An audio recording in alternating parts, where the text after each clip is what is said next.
평안을 빕니다. 사랑하는 산성교회 믿음의 청년 여러분, 성도 여러분, 오늘은 여러분이 몇 달간 준비하고 고생했던 십자가 프로젝트를 마무리하는 날입니다. 우리 서로에게 박수하겠습니다. 고생하셨습니다. 여러분의 섬김과 헌신과 봉사가 그저 하나의 봉사활동으로 끝나지 않고 하나님의 칭찬받는 삶으로의 전환까지 이어지기를 간절히 소망합니다. 오늘 본문은 베드로가 나그네에게 보낸 편지의 일부입니다. 나그네에게 보낸 편지의 일부분인데요, 베드로전서 1장 1절에서 2절인데요, 같이 한번 읽어보겠습니다. 시작. 예수 그리스도의 사도 베드로는 본도, 갈라디아, 갑바도기와 아시아와 비두니아에 흩어진 나그네 곧 하나님의 아버지의 미리 하심을 따라 성령이 거룩하게 하심으로 순종함과 예수 그리스도의 핏부림을 얻기 위하여 택하심을 받은 자들에게 편지하노니 은혜와 평강이 너희에게 더욱 많을지어다. 아멘. 본문을 보십시오. 나그네에게 편지를 하는데 이 나그네가 어떤 사람들이라고 말하는 거예요? 그냥 집도 없이 정처 없이 떠도는 사람을 말하는 것입니까? 그게 아니란 말이죠. 이 나그네들은 성령님께서 거룩하게 하심으로 순종하고 그리스도의 핏부림으로 말미암아 죄사함을 얻은 사람들이라고 말합니다. 영적인 측면에서 말하자면 나그네들은 하늘의 본향을 두고 살아가는 사람들이란 말이죠. 하늘의 본향을 두고 이 땅을 살아가는 사람들이야말로 누구라고 말합니까? 나그네라고 하는 것입니다. 여러분, 그렇다면 결국 우리가 하늘나라 간다고 말하고 천국 간다고 말하면 이 땅 가운데 편안하게 살고 아무 때나 살면 되겠네요? 그런 것입니까?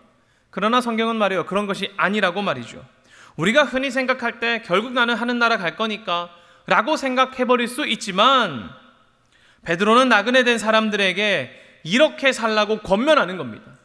너 어차피 하늘나라 갈 거니까 마음대로 살다 가자, 이게 아니라 하늘나라를 고향으로 두고 있는 여러분, 이 땅 가운데 이렇게 사십시오라고 말하는 거예요. 여러분, 1장 15절입니다. 같이 읽겠습니다. 시작. 오직 너희를 부르신 거룩한 이처럼 너희도 모든 행실에 거룩한 자가 되라. 아멘. 어떻게 합니까? 우리를 부르신 이처럼, 우리를 부르신 거룩하신 하나님처럼 우리 역시 우리의 모든 행실에 거룩하라고 말하는 거예요. 이 땅을 살아가는 나그네 된 우리는 거룩한 행실을 살며 사는 사람들이란 말입니다. 여러분, 그렇다면 거룩한 행실은 무엇입니까? 어떤 것이 거룩한 행실입니까? 제가 고민하고 아무리 고민해도 거룩한 행실은 결국 예수님의 가르침을 잘 지키는 삶이 거룩하다고 생각합니다.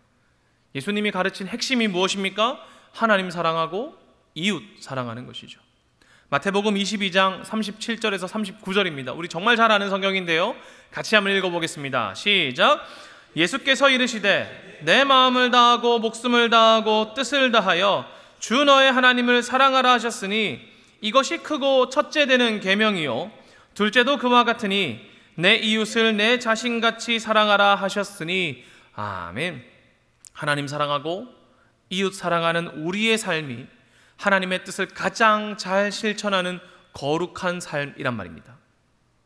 거룩한 삶이라고 해서 한 100일 금식기도 하고 100일 못하겠죠. 40일 금식기도 하고 기도 6시간 하고 성경책 3일에 한 번씩 읽고 그런 것이 거룩하다라고 말하는 것이 아니라 하나님 사랑하고 이웃 사랑하는 게 거룩한 것이란 말이죠. 그래서 베드로도 이 말씀을 따라서 하나님과 이웃을 사랑할 것을 오늘 말씀 가운데 순차적으로 두고 있는 것 같습니다. 그는 먼저 이 베드로전서를 기록하면서 하나님을 사랑하는 것에 대해서 말해요. 하나님을, 거룩한 삶을 살아가는 사람은 하나님을 사모하는 사람이라고 말이죠. 2장 1절부터 보면은 모든 악독과 기만과 외식과 시기와 비방하는 말을 버리고 순전하고 신령한 젖을 사모하라 라고 말합니다. 좀 더 쉽게 말하면 하나님께 어울리지 않는 것은 벗어버리라는 거예요. 하나님께 어울리지 않는 것은 벗어버리고 주님을 구하라는 것입니다. 우리 안에 수많은 것들이 있겠죠. 내 손에 정말 가지고 싶은 게 많겠죠. 그러나 그거 다 벗어버리고 우리 안에 있는 신령한 젖을 사모하라, 하나님을 구하라는 것입니다. 베드로전서 2장 5절입니다. 같이 한번 읽어보겠습니다. 시작. 너희도 산돌같이 신령한 집으로 세워지고 예수 그리스도로 말미암아 하나님이 기쁘게 받으실 신령한 제사를 드릴 거룩한 제사장이 될지니라. 아멘. 어떻게 말합니까? 하나님의 나그네 된 사람들에게 제사장처럼 살라고 말하는 거예요. 너희가 거룩한 제사장이 되라는 거예요. 여러분, 제사장이 무엇하는 사람입니까? 마음껏 놀다가 그냥 자기 마음대로 살다 가는 사람입니까? 아니잖아요. 제사장 하나님께 제사하는 사람이지 않습니까? 하나님만 바라보고 세상에 있는 수많은 것들을 버리고 주님을 붙잡는 사람들이 제사장입니다. 우리 표죠. 너희는 왕같은 제사장, 그 사람이 되라는 거예요. 하나님을 사모하는 거룩한 제사장이 되는 것, 우리는 이 일에 마음을 쏟아야 합니다. 왜요? 그것이 거룩을 살아가는 나그네의 삶이니까요. 예배하고 하나님 말씀 사모하고 찬양하고 기도하고 우리의 삶에 하나님과 어울리지 않는 것들은 벗어버리고 주님의 제사장이 되어 그리스도로 옷 입는 사람, 그 사람이 여러분 되시기를 간절히 소망합니다. 그리고 두 번째는 이웃을 사랑하는 거래요. 하나님 사랑하고 하나님의 제사장으로서 살고 이 땅 가운데 하나님과 어울리지 않는 것 벗고 주님으로 옷 입는다면 두 번째는 이웃 사랑하는 거란 말이죠. 그런데 여러분 참 어렵죠. 나 혼자 살아가기도 어려운 세상 아닙니까? 그런데 어떻게 내 마음을 쪼개어서 다른 사람을 사랑할 수 있겠어요? 그러나 여러분, 하나님을 사랑하는 사람들, 복음을 받고 그 복음에 따라 살아가는 사람들은 그에 합당하게 살 수밖에 없고 또 그렇게 살아야 합니다. 죄인이 나를 구원하신 하나님의 사랑을 경험했다면 나도 이 사랑을 가지고 누군가를 사랑해야 된단 말이죠. 그렇다면 복음으로 말미암아 하나님의 백성이 된 사람들은 도대체 이웃을 어떻게 사랑할까요? 옆 사람에게 사랑한다면 해봅시다. 시작. 사랑합니다. 뭐 이러면 된 겁니까? 이제 사랑한다고 말했으니까 이제 그 사랑이 끝나는 것인가요? 아니란 말이죠.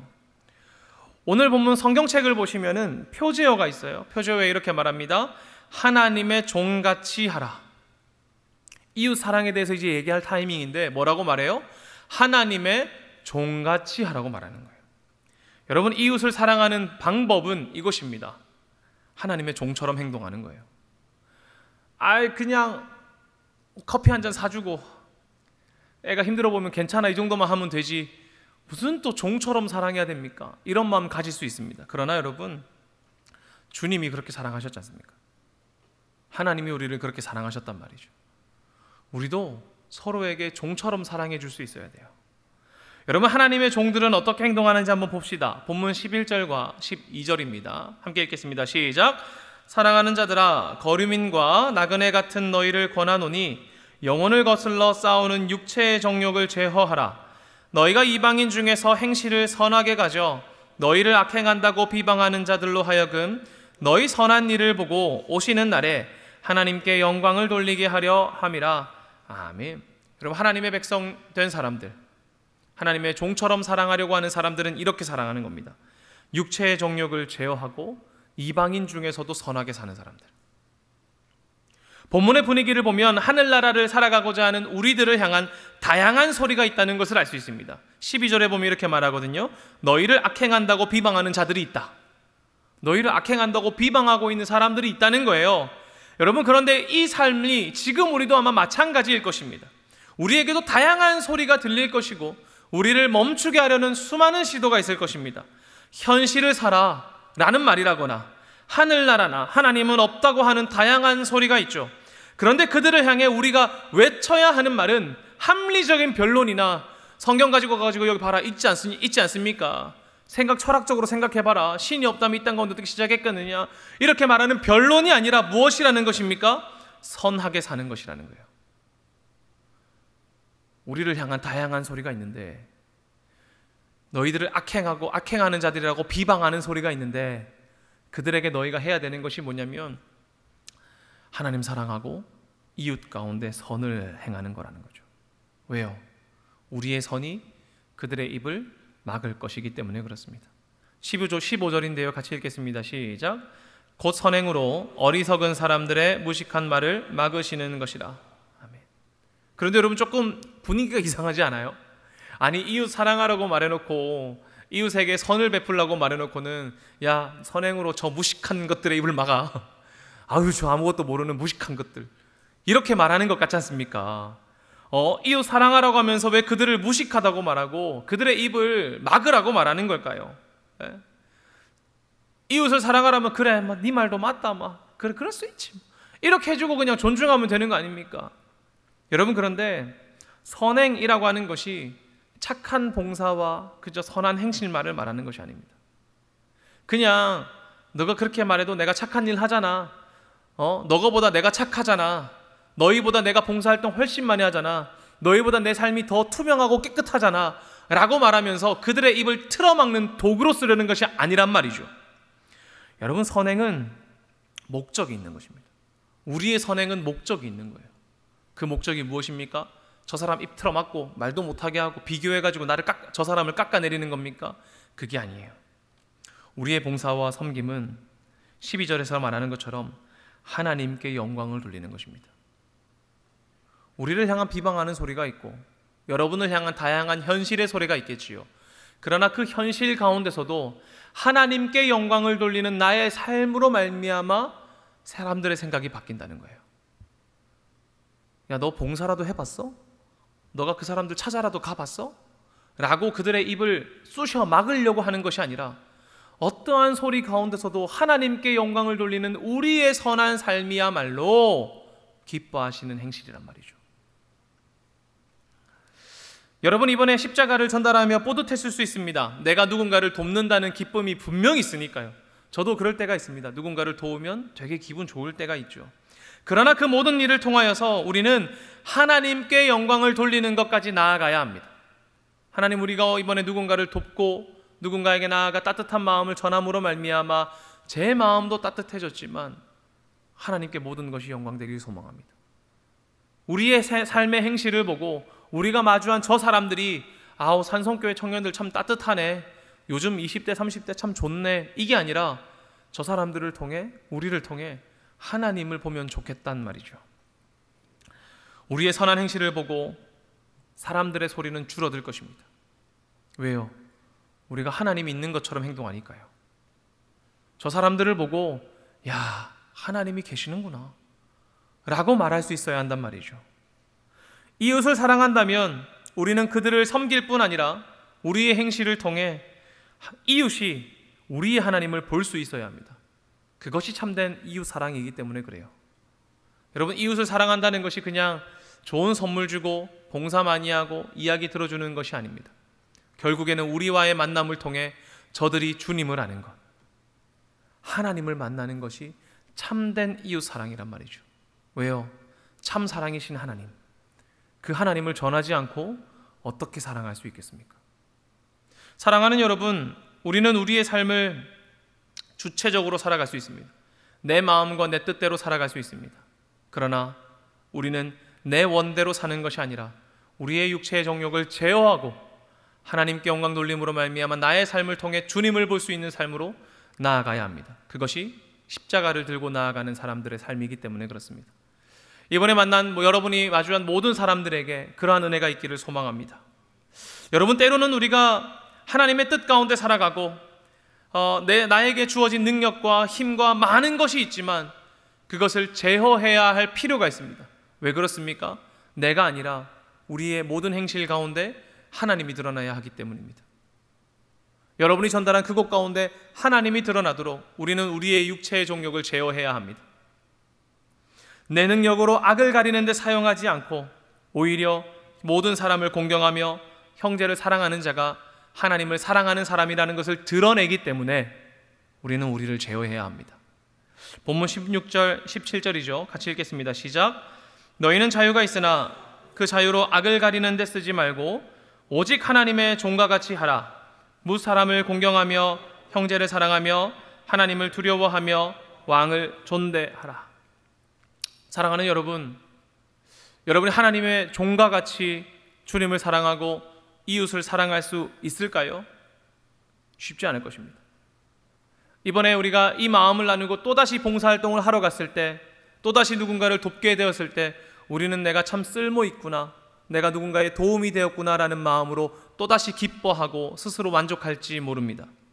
그러나 그때에 우리가 그 자만 가운데 넘어지지 않도록, 교만 가운데 넘어지지 않도록 우리는 하나님의 도움을 구해야 합니다. 하나님의 능력이 필요하다고요. 사랑하는 여러분, 이 땅 가운데 하나님의 종처럼 살기 위해서는 능력을 구해야 됩니다. 하나님의 능력을 구해야 돼요. 그러나 그 능력은 세상 가운데 성공하고 위로 올라가고 성취하는 능력이 아니라 주님께서 행하신 것처럼 낮은 곳으로 향해 나아갈 수 있는 능력이어야 합니다. 여러분이 십자가를 들고 곳곳 가운데 나아간 것처럼, 그것 가운데 내가 아니라 하나님이 드러나기를 갈망하는 것처럼, 하나님, 우리가 주님의 능력으로 말미암아 낮은 곳으로, 더욱더 낮은 곳으로 십자가 지신 예수 그리스도와 같이 나도 그곳 가운데 나아가겠노라. 주님의 도우심과 힘이 필요하다고 구해야 합니다. 사랑하는 여러분, 우리 그 능력 가지고 이 땅 가운데 있는 모든 사람을 향해 나아가지 않겠습니까? 우리의 십자가가 단 한 번, 상반기 한 번, 하반기 한 번, 짧은 시간으로 끝나는 것이 아니라 오늘 주님께 능력 구하고, 하나님, 내가 낮은 곳으로 나아갈 수 있는 능력 구하니 허락해달라고 간절히 간구하는 여러분 가운데 임함으로 말미암아 더욱더 낮은 곳으로, 예수님이 눈동자처럼 지켜보고 계신 그곳 가운데 나아가 십자가를 전하는 여러분들 되시기를 간절히 소망합니다. 기도하겠습니다.